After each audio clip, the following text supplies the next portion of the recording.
Hey guys, welcome back to our channel where things get crazier than your internet connection. The Armin called Azhen, who, despite battling a heavy cold at home, couldn't resist helping Leomin. Leomin scrolled through the call log and noticed the last calls from several girls came from the same number, sending shivers down his spine. This was not a good sign. Leomin quickly got on his soapbox and warned Azhen. He instructed her to discreetly send her location while she was taking a shower, yet Azhen was unknowingly stepping deeper into the abyss of truth. She thought it was a villa, but found a street maze, struggling to unlock the door as a dog barked like a rock star. What seemed normal turned out bizarre when the dog barked like it had just seen a ghost, making Azhen suspect something was off. Azhen pretended everything was fine as she rushed to the bathroom, her alertness cranked to 11 as she quickly sent her location to Leomin. Unfortunately, she realized there was no signal after hitting send, enough to make anyone tear up.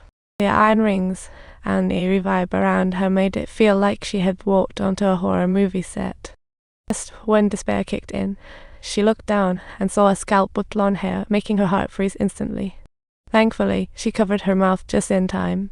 Trust me, screaming hardly ever helps. She tried to play it cool and smoothly claimed she needed something from her car, tricking the man like a pro. The man gave her this whatever vibe that sent a shiver down Azhen's spine.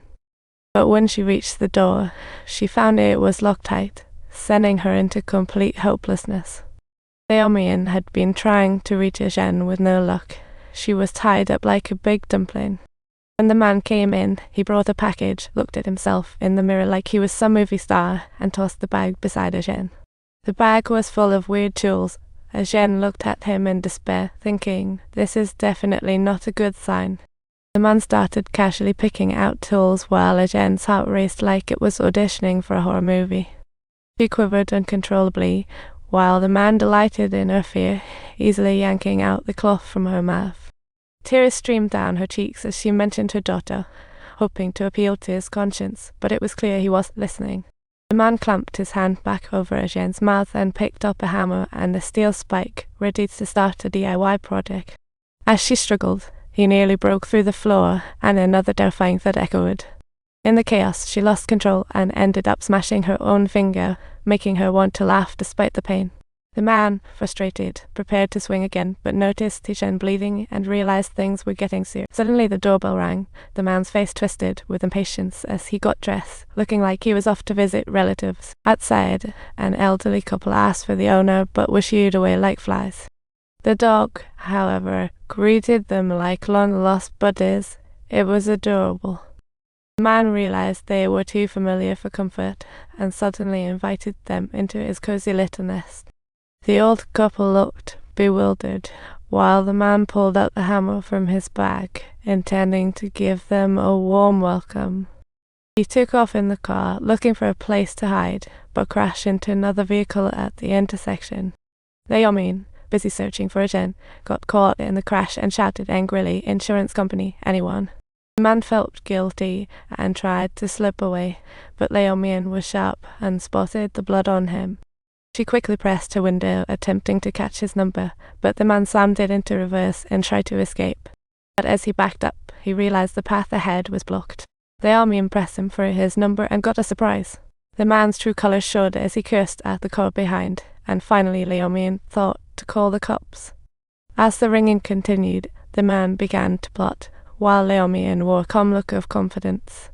The man hurriedly dashed to the other side, sprinting away like he had lost his marbles. Leomin chased after him, witnessing the man toss away his phone. He hurled stuff around, finally catching up.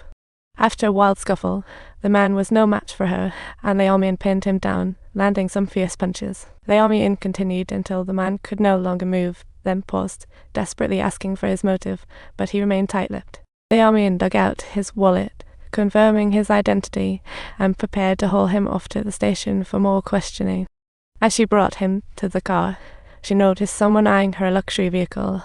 After shooing them away, the cops saw the man handcuffed and immediately questioned Leomin's identity, but she was long gone from the police squad. With no ID to show, Leomin had no choice but to hold them both back. Leaning back on a bench, Liao tried to explain the man's crimes, only to find him sitting quietly like a nerd taking note. Without evidence, accusations flew, and Liao role-playing as a cop raised more eyebrows than a comedy sketch.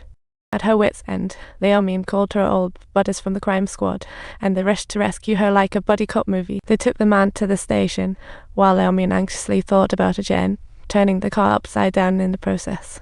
Finally, she discovered a strange set of keys under the seat, thinking, "Oh boy, this is bad."